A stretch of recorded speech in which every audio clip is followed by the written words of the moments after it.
I'm spoiling the ending by saying I love Alien Frontiers. I love it. I love it. I love it. My girlfriend loves it. All my friends love it.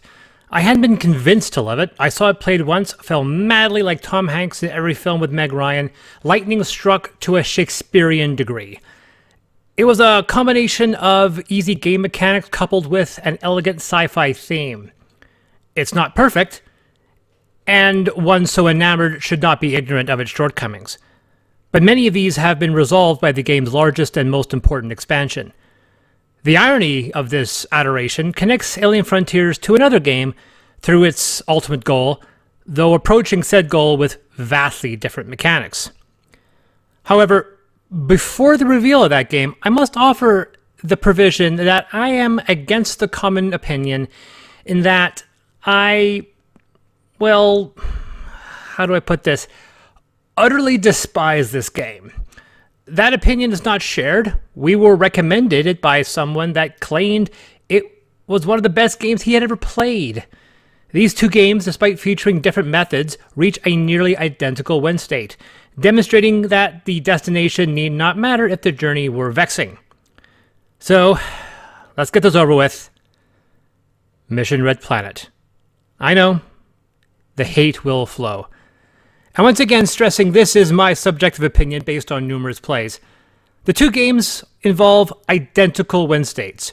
Both feature planets separated into various regions on which players employ the game's mechanics to place their colors tokens, whether they be astronauts or colonies.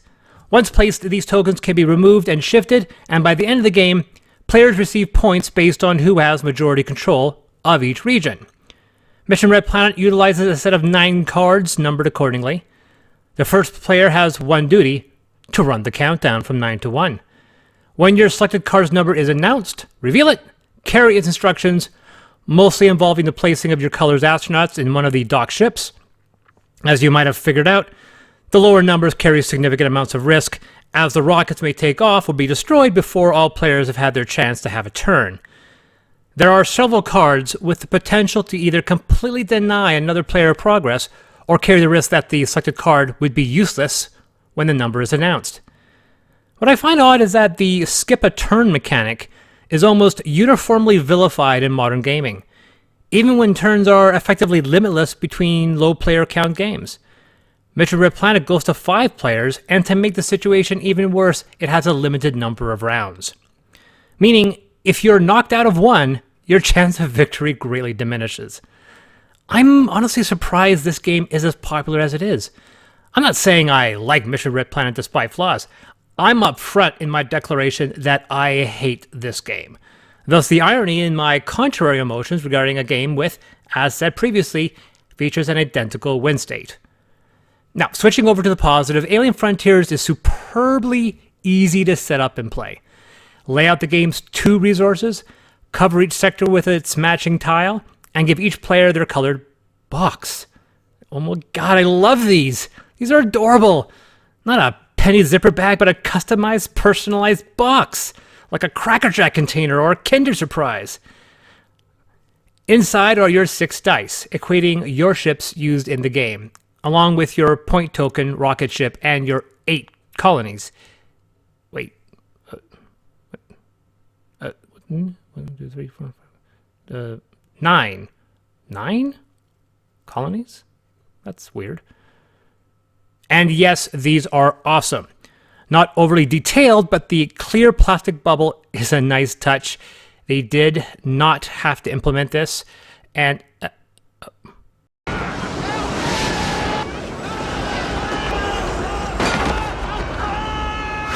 yeah.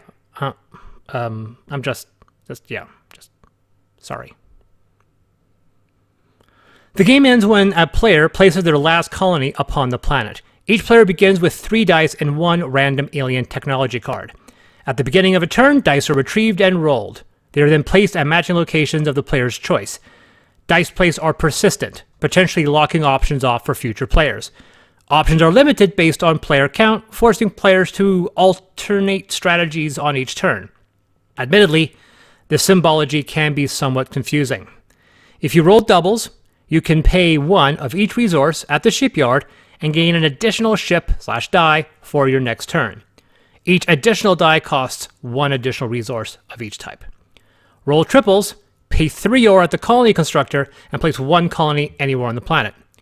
Roll sequentially numbered dice at the raider outpost and steal any combination of 4 resources or 1 alien tech card from other players. Any combination of dice adding to 8 or higher can be placed at the alien artifact to gain 1 of the 3 alien tech cards on display, which are then immediately replenished. You can place any die in the solar converter to gain solar energy, equal to half the value on the die rounded up. You can place a die at the lunar mine and gain 1 ore, though each additional dice must be of equal or higher value. Place a die with a value of 6 at the terraforming station, paying 1 of each resource to deploy 1 colony, though doing so consumes that ship, returning that die to the supply. This action is not available if you have 3 or less dice. Doubles can also be placed at the orbital market, paying the value on 1 die in fuel to gain 1 ore. And finally, a player can always place up to 3 dice on the colonist hub of any value. The first die adds a colony with each additional die, pushing the colony closer to deployment. Finally, a player can spend 1 of each resource to deploy that colony. Because dice are not reclaimed until the beginning of a player turn, players can lock out other players from using certain options. But no matter the situation, there has never been one where dice cannot be placed. There are a few cases where dice can be removed or temporarily hijacked. In the case of the Smuggler Bay, you can push out a rival's dice if your sequence of dice is higher than the previous. There's an obvious and unavoidable strategy to gain as many dice as one can get as soon as possible. It does offer an edge, though it is not a guarantee of victory. Another critique is the limited number of available points. Area Control offers 8 points, with 2 alien tech cards and 1 field generator able to add 1 point. For a total of 11 points, players can fight over, in addition to receiving points for each deployed colony. And that's it.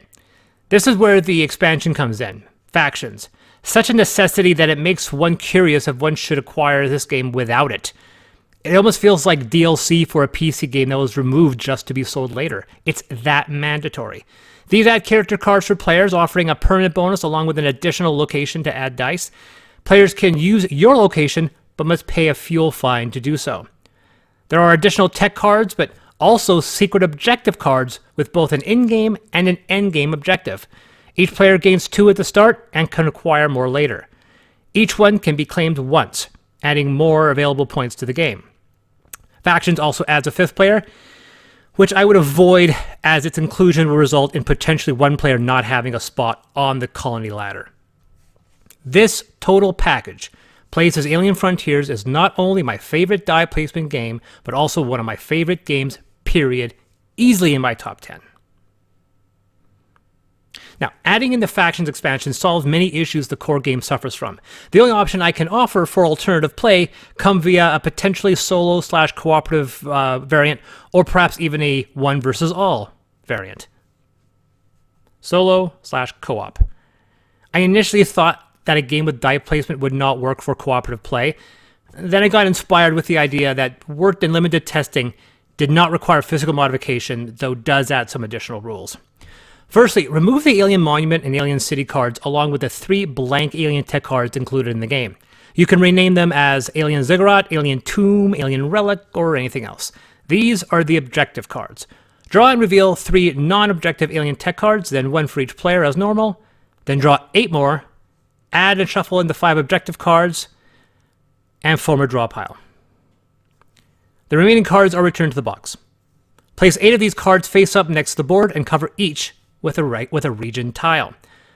Rockets are used but are no longer tracking player points. Instead, place 1 at 14, 10, and 6 points.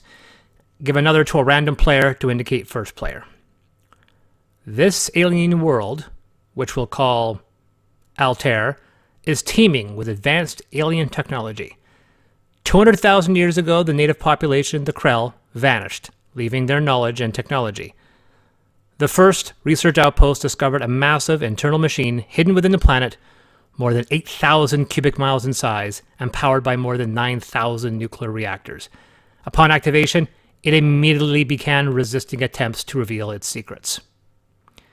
It is the mission of the United Affiliations of Earth to land research teams, decipher the alien technology, and gain control of the machine residing within before the planet's counter-reactions destroys all life on the surface. Claiming the region not only gains a player that tile, but also unlocks the card it covers up. If revealing an objective card, the group is one step closer to victory. If not, it gets shuffled into the draw pile. One difference between this and a standard game is that the required number of research stations to unlock a region is dependent on the number of players. For solo, it's 1 station. For 2, it's 2. For 3 players, it's 3. For 4, it's 4. In this variant, no matter the number of players, each one receives all 8 colony tokens. To complete the game, the following criteria must be met. All colonies for all players must be deployed, and 2, all 5 objective cards must be uncovered. And there is a countdown. When play returns the first player, move the highest rocket counter down, then shift the first player marker clockwise to start the next round. As said, the planet, will be fighting back. Before the first player starts his or her turn, roll 4 dice, those from the unused 5th player. These are placed on the board to prevent certain actions that round. When the round counter reaches another rocket, remove that rocket and add an additional die. Dice are placed in order as follows. If rolling triples, place them on the colony constructor, and the 2 highest colonies on the hub each drop by 1. If rolling 3 sequential, place them on the radar outpost, and the group must sacrifice any combination of 4 resources. If with 3 players, 1 alien artifact must be returned to the draw pile, and if 4 players, both resources and alien tech must be sacrificed. If doubles, place them on the shipyard, and the highest colony on the hub drops by 1. Any dice left over are placed in increasing order on the lunar mine, though no resources are removed. Alien dice are never placed on the alien artifact, orbital market, solar converter, or the colonist hub. Of course, in the spirit of cooperation, although dice cannot be mixed on placement, they can be placed to help other players in acquiring additional dice to advance and place colonies, and so forth. Resources are not shared. If at the end of round 0, if the win conditions have not been met, all players lose. 1 versus all. This variant involves 1 player controlling a rival faction already in control of the alien machine. This variant, by the way, has only been tested in a 1 versus 4 game. The counter once again starts at the top, though discard the others along the tracker. The rival faction cannot pay to use opponent boards, and likewise. The rival begins with 3 dice but no colonies. He or she can acquire fuel and or ships the same way as normal, but instead of acquiring colonies, this rival can acquire the means to prevent the other players from succeeding. Namely, these blocking squares that were included in the game for lower player count games. Instead of a colony, the rival gains a 1 square, which can then be placed anywhere where a single unconnected square can go, so not in areas with equal signs or +1 symbols. Alternately, the rival can place the square on their faction board, gain another 1 square, and it upgrades to a 2 square, now allowing that blocker to be placed in any 2 square area. Remain on the faction board, gain a 3rd square, and upgrade it to 3. Remember, blocking a section blocks it for everyone, including the rival. The other players obviously will want to prevent the rival from locking the board off and preventing victory. If the players have not deployed all their colonies by the end of the game, they have lost and the rival wins.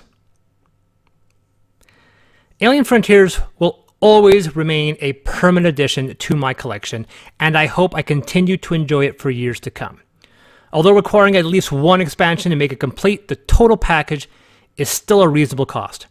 I would place Alien Frontiers way higher than many of the other games my friends or coworkers rate higher. Although well regarded in many circles, I still think it deserves more credit. I love this game so much, I've been tempted to pick up those rocket dice for use on the opposite side of the board. Almost, but not quite. This is Chris from Deus Ex Machina.